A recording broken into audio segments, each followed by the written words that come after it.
What is going on, ladies and gentlemen, and welcome to what started as a small project in the small country of Israel is now stepping into some bigger shoes to showcase this huge project of rope skipping to you. My name is Avner Vedav and I will be responsible for having you fall in love with the same thing as I have. Welcome to the world of rope skipping.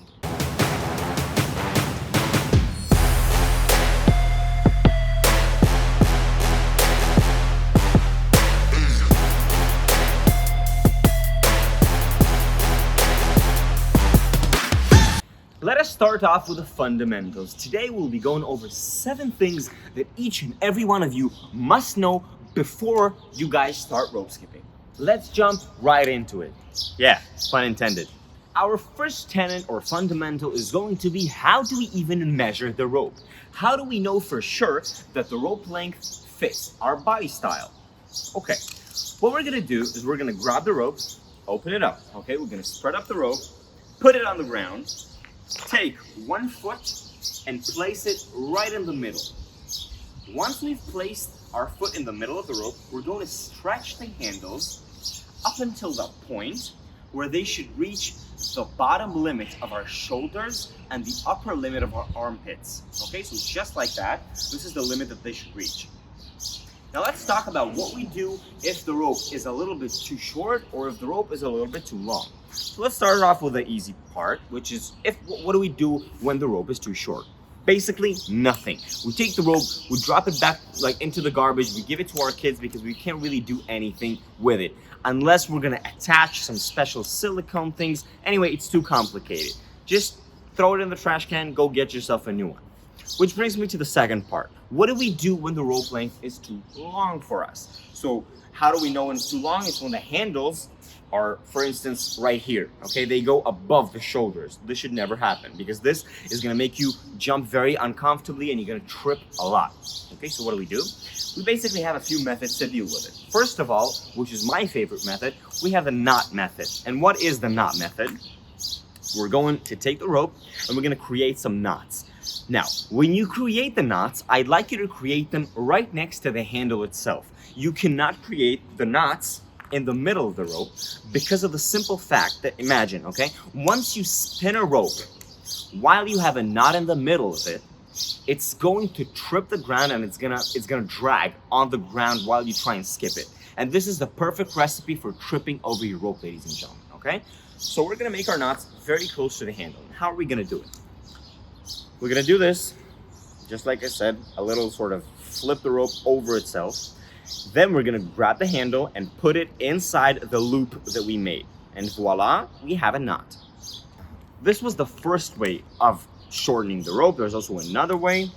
Not in every rope. In some ropes, there's a mechanism. But basically, you pull the handle a little bit down and then you have this black thingy, okay, which basically is responsible for the rope length. You can play with it, you can take it down a little bit, you can take it upwards a little bit, and this is what's gonna shorten or elongate your rope. And the third and final method of shortening our rope is going to be cut it. Okay, you can actually cut the rope, and this is exactly what I did with my rope. I cut my rope.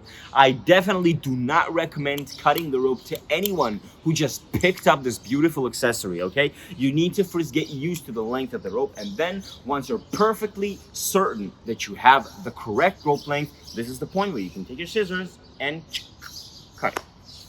After we've measured our rope, we can move into the second tenet, which is going to be the location of the hands in comparison to our body, okay? How should we be holding the rope, basically? So, what I see many people do is them holding the rope far apart from their bodies, okay? The ropes are right here. I want you to take a close look at what happens when I draw the rope closer into my body. You can basically see that the rope elongates itself. The arc of the rope is becoming much longer. This little effect makes us trip much less because once we try and skip, when the arc of the rope is long, just like that, we can basically skip forever and not worry about tripping. And when we try to skip, when the arc of the rope is short, okay, just like that, the rope simply doesn't have enough space to go under our bodies, okay? It's just not gonna happen. So we are going to hold the arms at around 30 degrees to our bodies, okay? This is 90 degrees, this is 45 degrees. I'd like you to hold the rope at 30 degrees, just like that. Let's move to the two main driving forces of your skipping rope. And what do I mean by that? So your skipping rope is spinning with two forces. Two forces are going to control how fast is your rope going to spin. First of all, there is the forearm, okay? The forearm is going to be responsible for moving the rope downwards and forward, okay? So imagine you're pedaling a bike or something like that, okay? So you're basically doing a pedaling motions where you push the forearms down and forward with every skip, okay? This is the first driving force. The second driving force, and in my opinion, the main driving force, is your wrist, okay? Your wrists are responsible for what I like to call the whipping effect, okay? So the whipping effect is an active effect that's being taken by your wrists, and they actively spin the rope every time it goes behind your back, okay? You need to make sure, I want you to look at my hands right now and see how the forearms are pushing themselves forward and downwards in this very flowing motion, and my wrists are making this active whipping effect. Can you hear the rope on the ground? This is what I call the whipping effect. And it is being created solely because of my wrists, okay? This is the main speed and driving force, my friends. Perfect. Let us move on to the fourth fundamental, ladies and gentlemen. And finally, we're moving on to our legs. What is there to say about the legs? So, two tenets. The first tenet is going to be, we always are going to land on our soles of the foot, okay? We never are going to land on the entire foot when we skip, only on our soles, okay?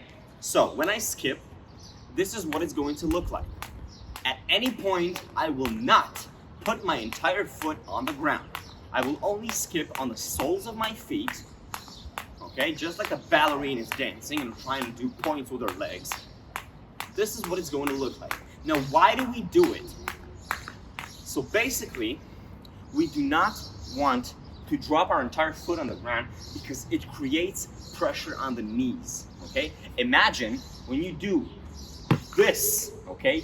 And when you drop yourself onto the ground, there is a huge amount of shear pressure that's being put on your knees, and it can create fractures, it can create all sorts of problems, okay? So what we're gonna wanna do is always stay on the soles of our feet while skipping. Ladies and gentlemen, tenet number 5, bending the knees. And no, this is not a Game of Thrones episode, okay? But bending the knee is very important. Why? Two factors.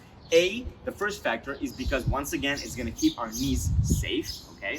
And second of all, it's going to let us to jump higher and better with every skip, okay? I want you to look at my knees and see how they're bending just a little bit, okay, not a lot, but they have this sort of little bend that allows them to jump higher in the next jump. And imagine if I don't bend the knees just like that. First of all, I feel like a wood trunk or something, and second of all, it's making me feel more tired, plus I can jump higher, okay? I cannot control my synchronized jumps. It's gonna be much harder. So once again, bend the knees. We've dealt with the legs, we've dealt with the hands, but what about synchronizing between them? One of the most common problems that I see about beginning jump ropers is the fact that they can't synchronize between their hands and legs. And they start it well, but then suddenly the rhythm falls apart. Either the legs go too fast or their hands go too fast. Something simply breaks down and doesn't work as harmonically as it should. How do we fix that? So here I have a little thumb rule, or a little trick, as you might call it. What we need to remember at every single point is that every skip should be the same. We need to remember one thing. When the rope is going below our bodies, this is exactly the point where our legs will be at their highest point, okay? So there's sort of a peak versus a low point here, okay? When the legs are at their highest point, this is the point where the rope goes below our bodies. And what do I mean by that? I want you to look at the positioning of my legs in contrast to the rope. Once the rope gets below my body, my legs are at their top point. Okay, you can actually pause the video and see for yourself when my knees or where my legs are at the highest point, the rope is at its lowest point. So I'm sure that many of you guys heard the sentence, practice makes perfect. And this is exactly what rope skipping is about. In order for you to be good at anything that you guys do, you need to put your time and effort into it. Rope skipping is one of the not many things, in my opinion, where you actually need to give a lot of time to it in order to become good, okay? There is a learning curve to that. You will fail a lot in the beginning, and that is totally fine, okay? It's just like you taking baby steps for you to become better and explore this amazing and magnificent world of rope skipping, because aside from workouts, it includes so many cool tips and so many cool tricks that you can guys do and invent by yourselves. Okay, we are of course going to help you on that journey, and we're going to post videos about how we do specific tricks and specific, tips and workouts. But practice makes perfect. Guys, I encourage you to take the rope and go for daily practices with the rope. Go through all these tenets, and I assure you, in no time, you will be a master. To everyone who's new to our channel, there is the sacred tenet. Okay, sacred 3 things that you guys need to know. Don't ever forget to like the video. Don't ever forget to subscribe to the video. And the final beast. Ring the bell, my friends. Click it so every time a new rope story video will come up online, you'll be the first to know about it. I hope you guys enjoyed this video because I know we did, and we will. See you next time.